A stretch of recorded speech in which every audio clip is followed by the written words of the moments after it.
Well, Benny, thanks for your time.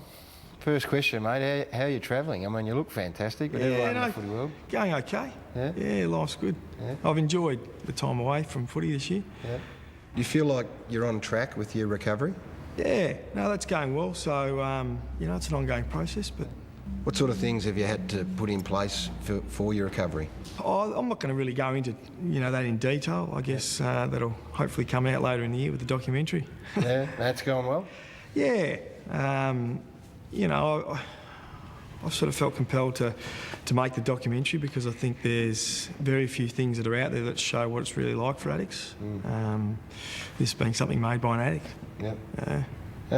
What role has footy played in your recovery? Has it been a driving force?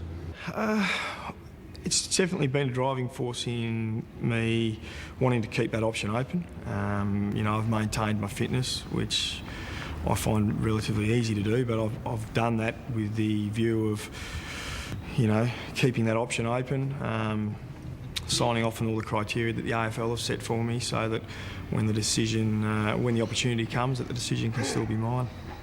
Do you want to play AFL footy again?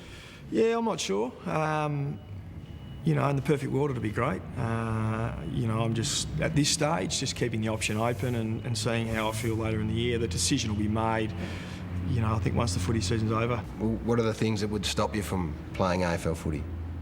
Yeah, I'm not sure. I think, I want to do a bit more football-specific training, see how the body feels, and see, I don't want to come back and slip up again. I want to be 100% certain that one, I can do it, and two, that that's what I want to do. Well, you've got a big decision to make in the next 3 or 4 days. You have to state your intentions and register to play football at some level. Where's all that at? Yeah, I intend to hopefully register with Port Melbourne in the hope of, coming over to Melbourne at some stage later in the year and training. I don't intend to play at this stage, but certainly keep the options open. Why Port Melbourne? Well, it's sort of in the area that I think I'll probably be staying in Melbourne. I've had a bit to do with Gary Ayres over the years ago when he was at Geelong, but it was the first time I met him. But yeah, it was just something that it seemed a logical, easy choice. And they were happy to have me, I think. So do we read into that if you are to play AFL footy again, it'll be outside of Perth and most likely back in Melbourne? Well, on the law of averages, if you did, but I'm not even thinking that far down the track. That's for later in the year. Has any AFL club indicated to you that they would look at drafting you? No, I haven't even gone down that track. No. Would you need that sort of an assurance? Well, I'd need that assurance to get picked up, I would have thought. But it hasn't really worried me. I've enjoyed the time away from footy. So, by getting too engrossed in the football environment this year, I don't take away the benefits of having, a spell from it. So I've enjoyed removing myself entirely from the footy environment, freshen up. It's been a long time. I've played 12 years of footy, so I can get through one winter, or the best part of a winter, without it. How confident would you be that you could pick up playing the sort of footy you were when you stopped last year? Pretty confident. I watch a lot of footy and have had great admiration for the way you've gone about it. I would imagine when you set your mind to it, then nothing is beyond you. Have you still got that sort of sense? Yeah,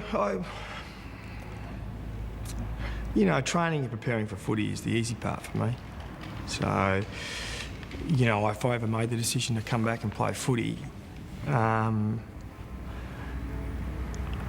not the footy part that I'd be worried about at all. It's not preparing for footy, it's not being fit enough, it's not wondering whether I'm going to get a kick, but it's everything that comes with it, and it's having to take into account everything that comes with addiction. Yeah. It's hard for us to understand that and get a grip on that, but I guess the bottom line is you've still got this great confidence in your footy ability if you can get the other parts of your life in order.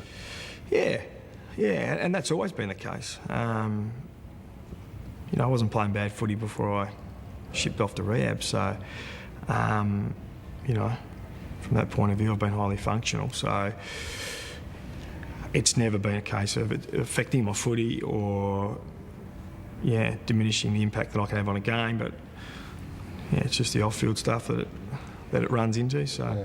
Okay, so there would be clubs out there that would be interested in speaking to you, obviously. When do you make that decision that, I'm open to offers or discussions? I think probably, as the finals approach and during finals time, I would have thought, but I don't know. I think that's really up to other clubs to, the ball's in their court, really.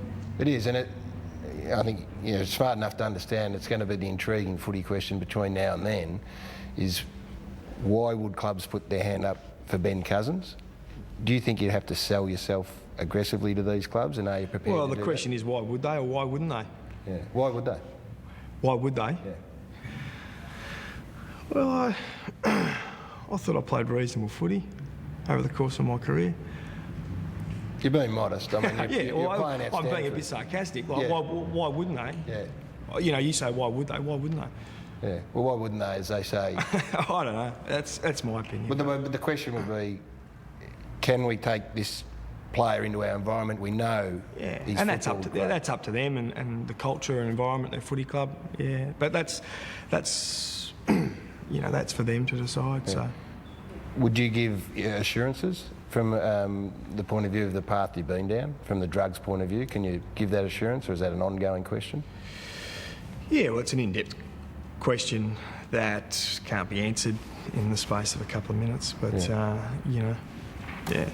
Even higher with your eyes. Turn around the other way. Good, mate, good. And the other side of your life, mate, do you here doing a shoot for Perucci? You're looking sharp. Back at work, who said I was unemployable? Hey? Mate, we all wish you well. It's going to be intriguing, and we appreciate your time, and good luck. Thanks, mate. Cheers. Good on you.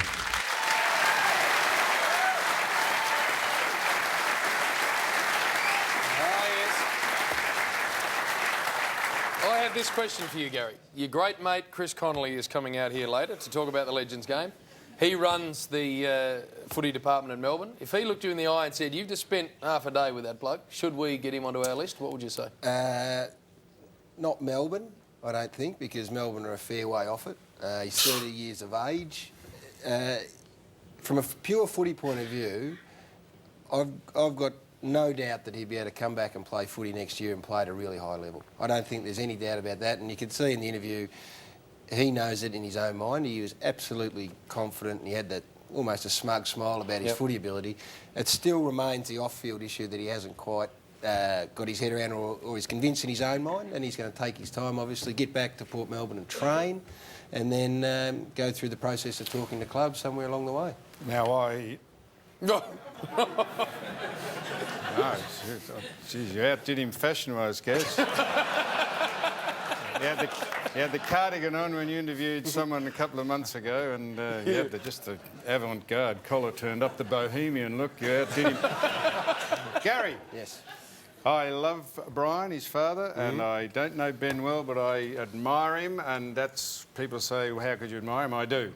But Gary, he is going nowhere until he assures the world, himself, his family, and any club that wants him that he won't take drugs anymore, and he's off it. And that is the crux of it. Yeah. Every club would clamber for that man, but they have to give him an assurance.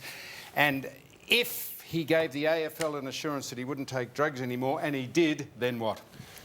Well, then the clubs would go down the path of talking to him. Did you ask him?